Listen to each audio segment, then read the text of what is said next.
Are there past traumas that can block that access to feeling your heart or listening to your heart? Oh yes, absolutely are. That's why we give these classes, so you'll know what they are, and you'll be able to override the blocks that you put in place to defend yourself against the traumas happening again.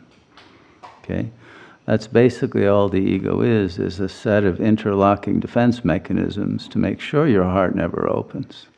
And that override comes from acknowledging that? It comes from the soul level of consciousness that has the power to change the ego's directives. Can't happen from within the ego because it's already set. So the ego itself has no free will, but the soul has the potential of free will if it's awakened to change the ego and its processing and then ultimately dissolve it into God consciousness.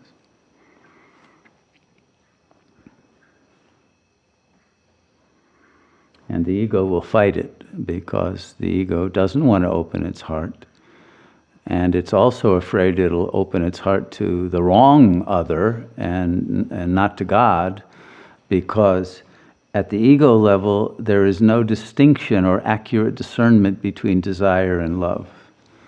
The ego contaminates one's perceptions and creates what's called infatuation, that is actually a distorted and disguised form of trying to get various needs met that aren't love under the illusion that it's love. But it's basically an act of projecting one's fantasy object onto another, and that's always a very temporary and fragile state. And then once the other stops agreeing to hold up that fantasy for you, then you're dealing with a situation that you hadn't bargained for, or at least not consciously. And the agreement made by two subconscious levels of an ego end up in a very different kind of relationship that will no longer be called love by either party.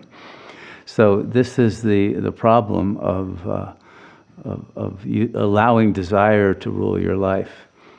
And it always comes with a backlash of fear, anger, bitterness, disappointment, all of those things, because the ego lives in an illusory world of fantasies and cannot see what reality really is.